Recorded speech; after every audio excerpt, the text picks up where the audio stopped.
जय श्री राम प्रेमी भक्तों। कल्पना कीजिए, एक छोटा बच्चा भीड़ भाड़ वाले मेले में अपने पिता का हाथ पकड़ कर चल रहा है। चारों ओर शोर है, धक्का मुक्की है, अनजान लोग हैं, लेकिन बच्चे के चेहरे पर न डर है न चिंता। क्यों? क्योंकि उसे अपने रास्ते पर नहीं, अपने पिता पर भरोसा है। उसे पता है कि पिता का हाथ उसके हाथ में है। यही समर्पण है। हम सब भी जीवन रूपी मेले में भटक रहे हैं। कभी बीमारी, कभी आर्थिक समस्या, कभी रिश्तों का तनाव, कभी मन की अशांति। हम हर समस्या को अपने बल से हल करना चाहते हैं, लेकिन जब अपनी शक्ति समाप्त हो जाती है तब मन कह उठता है, अब सौंप दिया इस जीवन का सब भार तुम्हारे हाथों में है, जीत तुम्हारे हाथों में और हार तुम्हारे हाथों में। लेकिन क्या केवल यह भजन गा देने से समर्पण हो जाता है? नहीं। शास्त्र कहते हैं समर्पण का अर्थ भागना नहीं बल्कि अहंकार छोड़ना है। गीता में श्री कृष्ण भगवान अर्जुन से कहते हैं कि तू सब प्रकार के अहंकार और अपनेपन को छोड़कर मेरी शरण में आ जा, मैं तुझे मुक्त कर दूंगा, चिंता मत कर।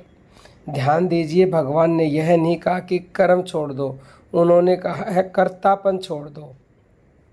और यही समर्पण का रहस्य है। गोस्वामी तुलसीदास जी ने भी रामचरितमानस में अनेक स्थानों पर भगवान की शरणागति का महत्व बताया है।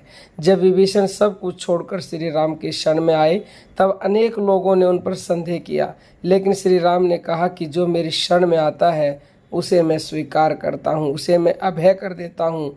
यही भगवान का स्वभाव और यही भगवान का वचन है। संतों के जीवन में भी समर्पण के अनगिनत उदाहरण मिलते हैं। एक संत कहा करते थे, जब तक नाव किनारे बंधी है तब तक वह समुद्र की यात्रा नहीं कर सकती। उसी प्रकार जब तक हमारा मन मैं और मेरा की रस्सियों से बंधा है तब तक ईश्वर की कृपा का अनुभव नहीं हो सकता। एक उदाहरण से समझते हैं। एक बार एक व्यापारी था, हर समय वो चिंता में डूबा रहता था। धन था, उसके पास परिवार भी था, उसको सम्मान भी मिला हुआ था, फिर भी उसका मन कभी भी शांत नहीं रहता था।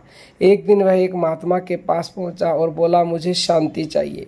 महात्मा ने मुस्कुरा कर कहा, आज से अपनी दुकान भगवान की मान लो, अपना परिवार भगवान का मान लो, अपना शरीर भी भगवान का मान लो, तुम केवल सेवक बनकर अपना कर्तव्य करो।